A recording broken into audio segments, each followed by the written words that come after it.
1 of the Aces Let's Do It podcast. I'm your host, Dominic Archer, and we will get right into it. Week 1 of the NFL passed last week. A lot of great games happened. The defending champs started the NFL season off great, beating the Houston Texans 34-20. Mahomes wasn't his normal self. I mean, he wasn't making huge, big plays downfield and throwing 80-yard bombs.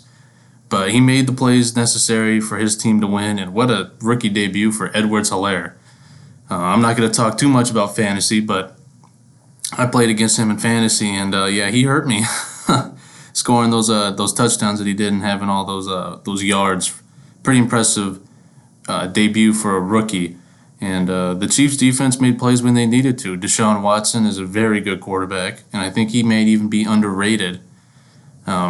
Because Mahomes gets all of the press from that draft class. So very good game to see, and one that I think you'll be seeing a lot in the playoffs. A lot of KC Houston matchups I can see in the future. I think those two are going to be huge powerhouses.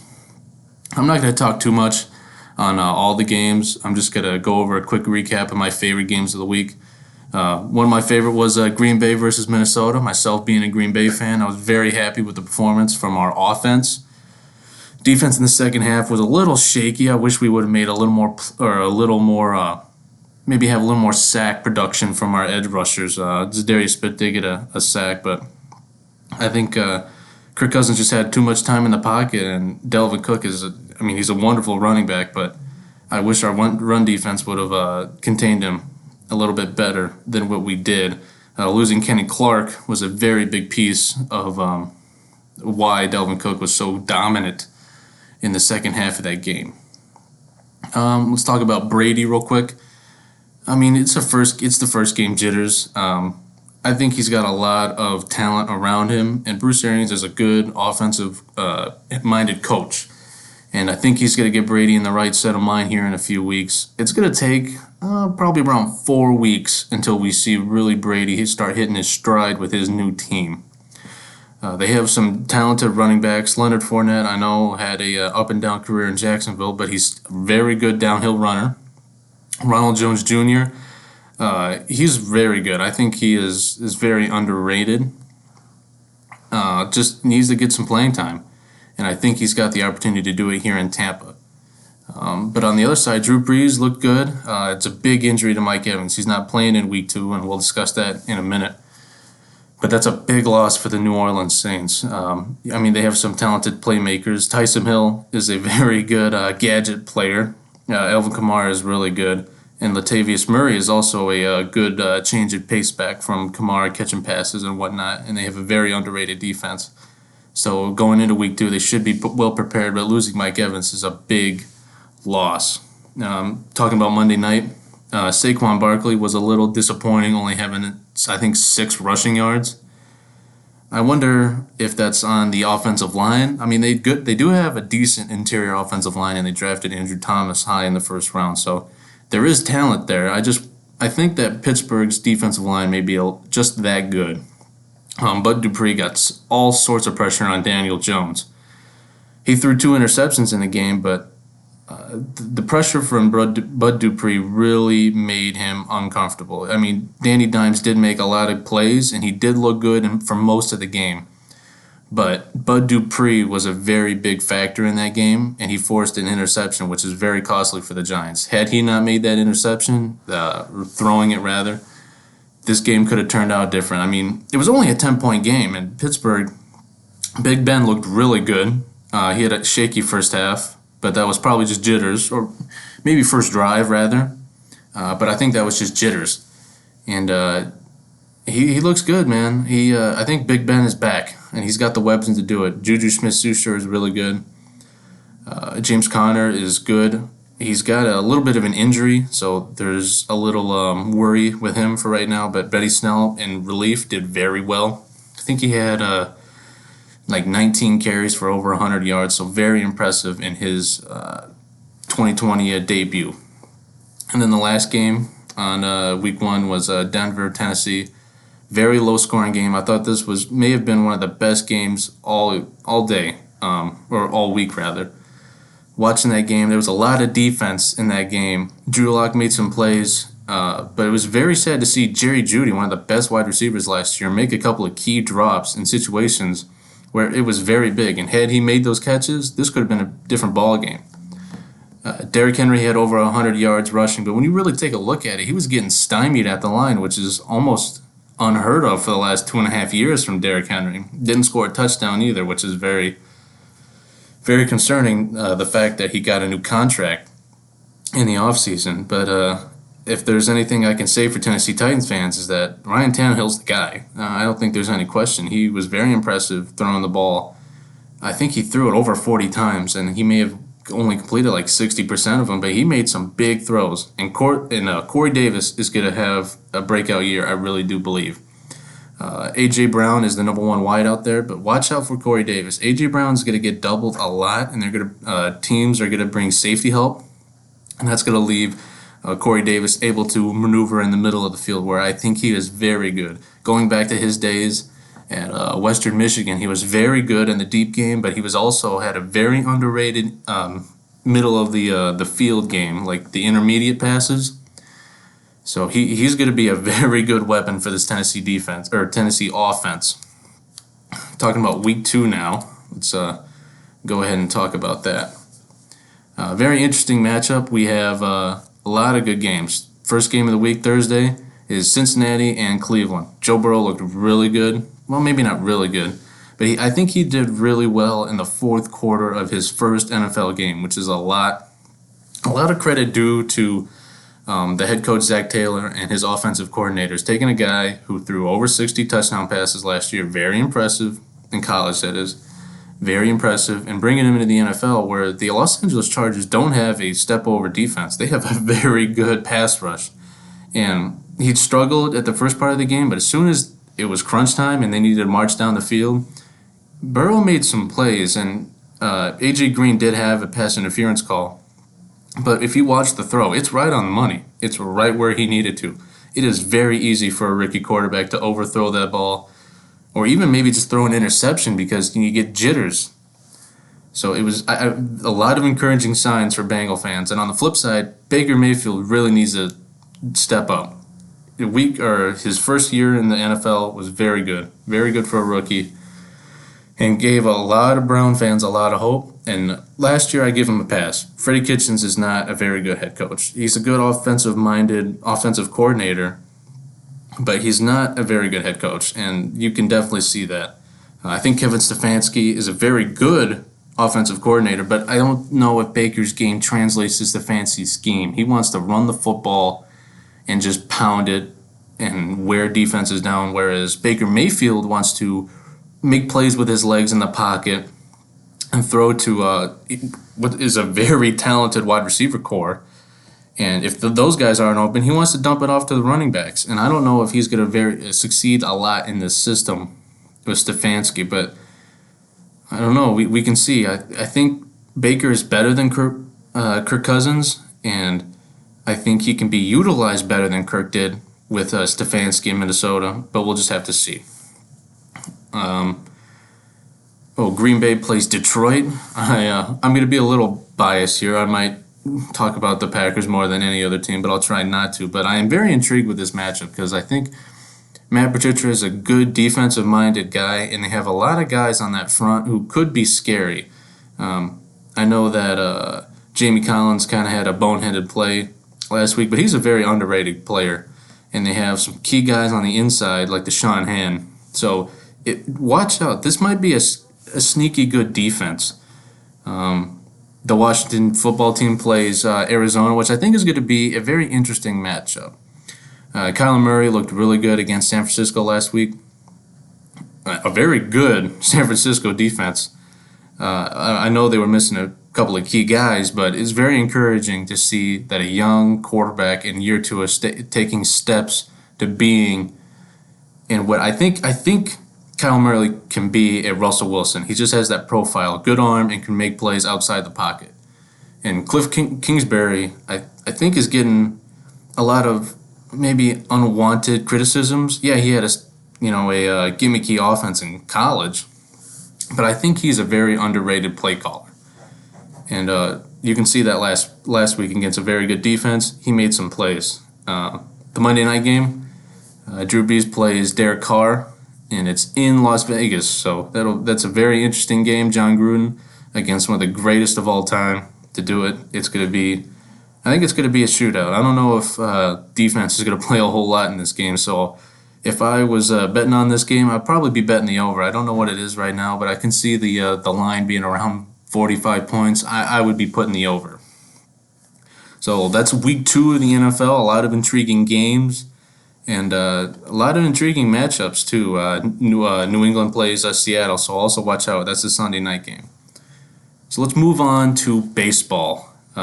Very interesting day in baseball. At the time of this recording, not every game is played yet, but I know that in the doubleheader, it was between St. Louis and Milwaukee. They split.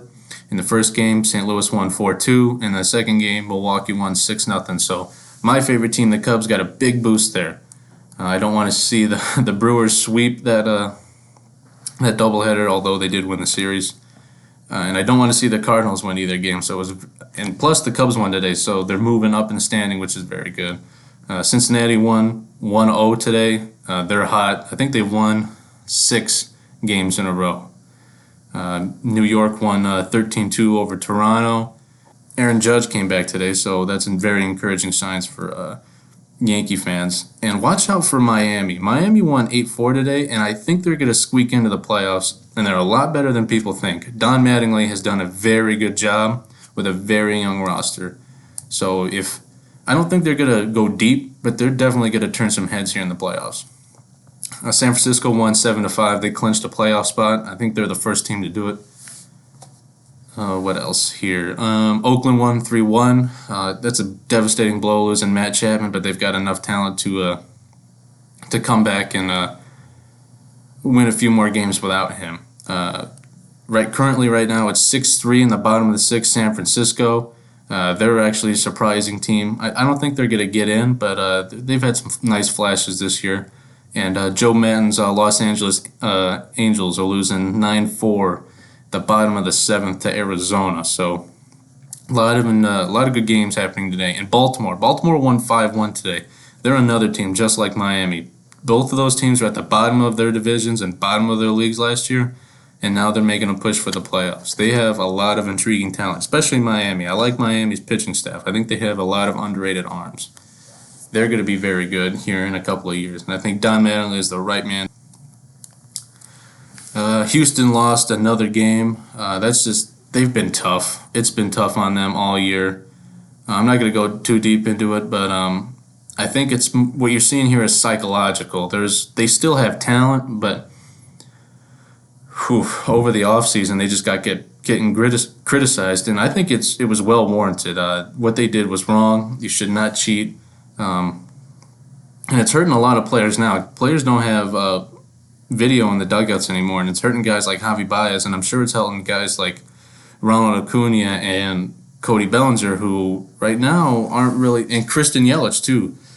These guys you're used to seeing these guys at the top of the leaderboard in terms of like batting average and OPS and home runs and all this, and you're not really seeing that. And I think that this is going to have a domino effect. You just hate to see everyone getting, the short end of the stick because one boneheaded team decided, hey, why don't we cheat to get our World Series? So it's not, you hate to see something like that, especially in a professional sport. It's just disgusting. I'm going to talk about the Cubs here for a minute because it was quite a dramatic win for them. They won 3-2 today, sorry. And Cleveland scratched one early, and then the Cubs came right back in the second and scored another one. So it was a 1-1 tie until the fourth, where I think guys got on base, and then I think Jason Hayward had an RBI in this game too. And then Cleveland tied it right back up with a solo shot from, Mercado. Yeah, Oscar Mercado. So it was 2-2 going into the bottom of the 10th. And bases loaded. Javi comes up and just shoots a ball down the left field line. And It's a base hit, Cubs win, and it's very encouraging for Javi. Since he's been put down in the sixth hole, he has been making some plays. I think we're starting to see Javi getting his confidence back and being the Javi of old. There was a stretch there for about 20 games where, yeah, he would have like a 3-for-5 night or a 4-for-5 night, but then he would strike out 8 out of his next 11 at-bats. And you can just see the frustration on his face. Now, luckily, the defense has always been there. He's always had a great arm, and he made a couple of plays today where you wonder what it is on the radar gun, because I'm sure he was throwing at least 95 on some of those throws.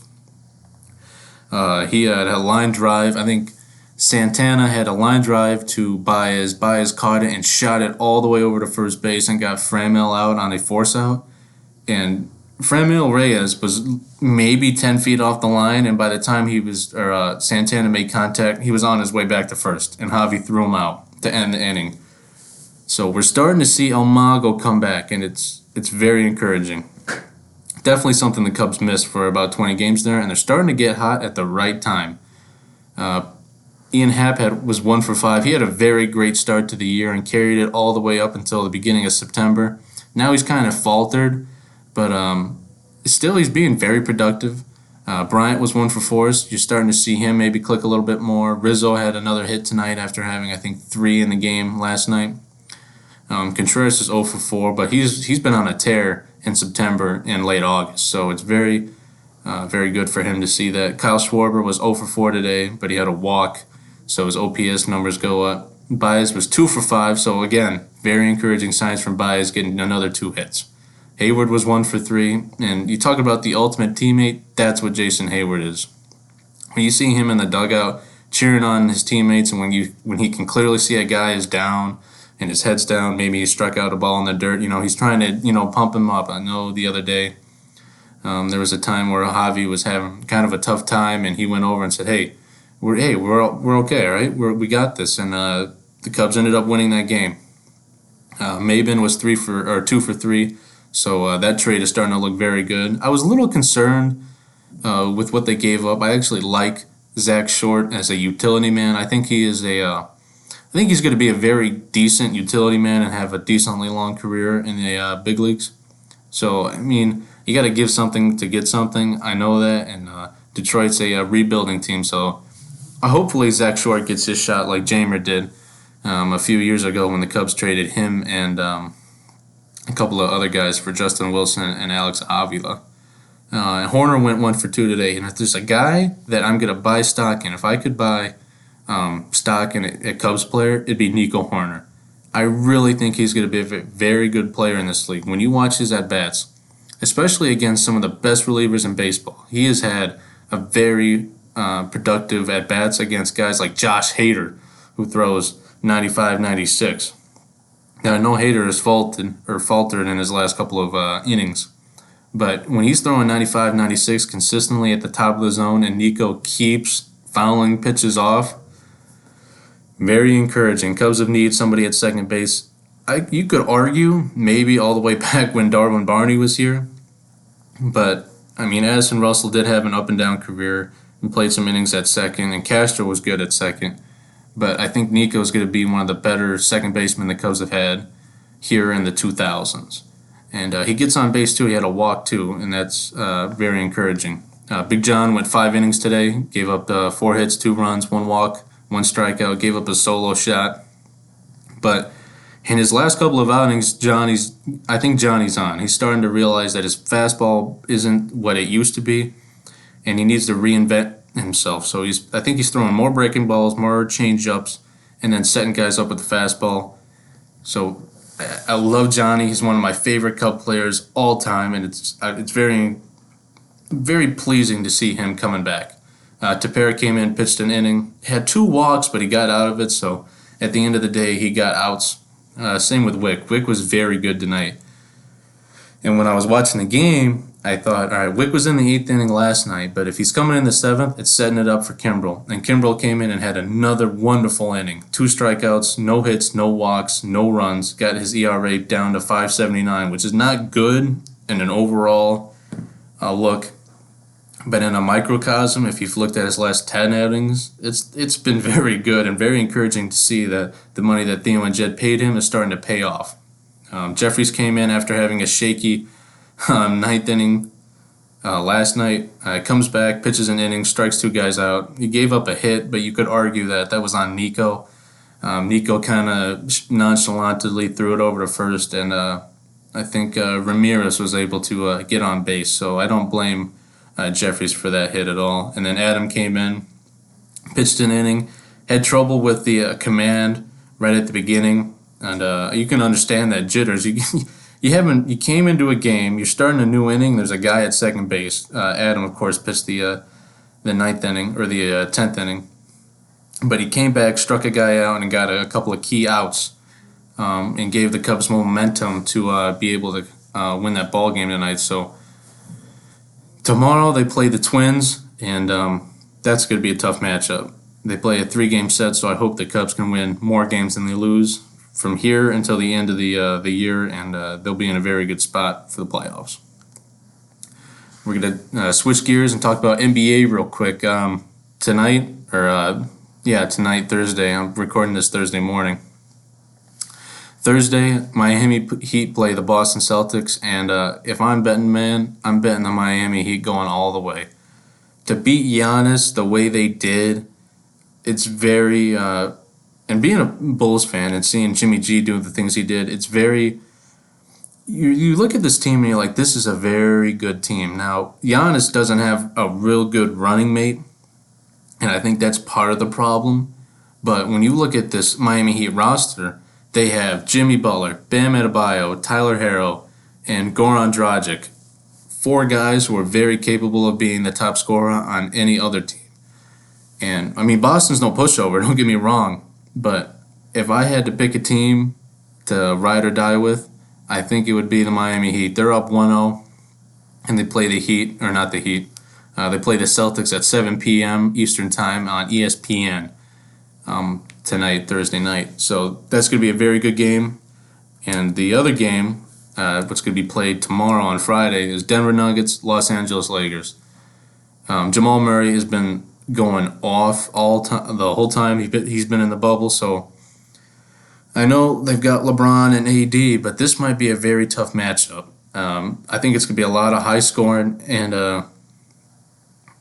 I think Denver might pull out game 1. I think the Lakers might overall win, but I think Denver's got enough firepower to win game 1, and that's at 9:00 p.m. on TNT, that Eastern time. So 2 very good games, but I think the game to watch is the Heat-Celtics game. It's going to be a good game, but if I had to bet, I would definitely be taking the Miami Heat. Pat Riley has a squad that might just win the whole thing this year, so I'm rooting for the Heat. Out of the 4 teams, I'm rooting for the Heat. I love Jimmy G. I wish he was still a Bull, but it's glad to see him actually on a franchise that knows what they're doing. And just talk about Bulls real fast. So glad they fired Pat Boylan, or Jim Boylan rather. Not a very good head coach.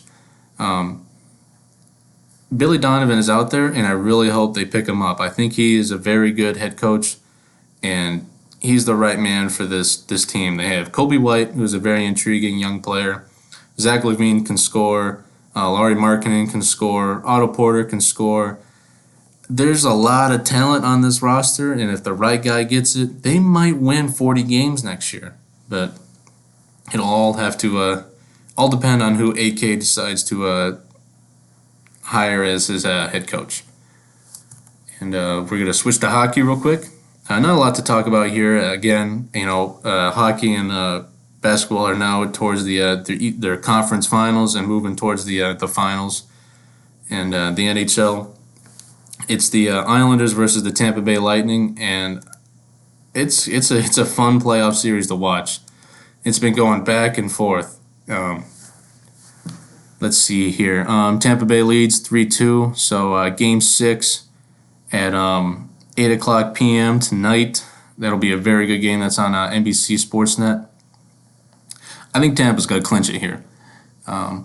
Steven Stamkos is one of the best players of the 2000s. You could argue he's a very good scorer. They have Kucherov, who's a very good goal scorer, and Vasilevsky in the net is one of the best goalies I've ever seen play. And there's been a few goalies like Braden Holtby and Corey Crawford and Corey Price, but Vasilevsky is getting up there. He's really good. And whoever wins the series is to go play the Dallas Stars, and they have a lot of firepower. Jamie Benn and Tyler Seguin are two of the best goal-scoring duos in the NHL. Period. So very interesting matchups. I'm so glad that sports are back, and if I don't know about you, but I have not been disappointed. It seems like every game that I've watched or listened to or paid attention to in all sports, there hasn't. I mean, in baseball, you're gonna get some blowouts, but like in basketball and hockey and even right now with the NFL, there hasn't really been a game where I can say, man, they just look deflated outside of maybe Baltimore and Browns. But I think that was more of a you're just seeing a team with so much more talent and better coaching take over. Not to say that the Browns don't have talented players, but I think Baltimore is just one of the best teams, period, in the NFL. So I'm so glad that sports are back, and we're going to get some finals here in a couple of weeks. I didn't think we were going to be able to get any finals until at least maybe if the NFL played until February. So I'm so glad that it's back. I'm an avid sports fan, so seeing all these games and talking about these games, I'm just so happy. So that's it for episode 1 of the Aces Let's Do It podcast. Make sure you go follow us over on Instagram at Aces Let's Do It. And if you have any suggestions on what to talk about or things I should do to maybe improve the podcast, leave a comment down below, and I'll take those suggestions and we'll run with it. But very excited to start this podcast. It's something I've been thinking about doing here for a long time, and I'm glad that I finally got around to doing it. And I hope you guys liked it. So without further ado, guys, I'm Dominic Archer, and this has been the episode 1 of the Aces Let's Do It podcast.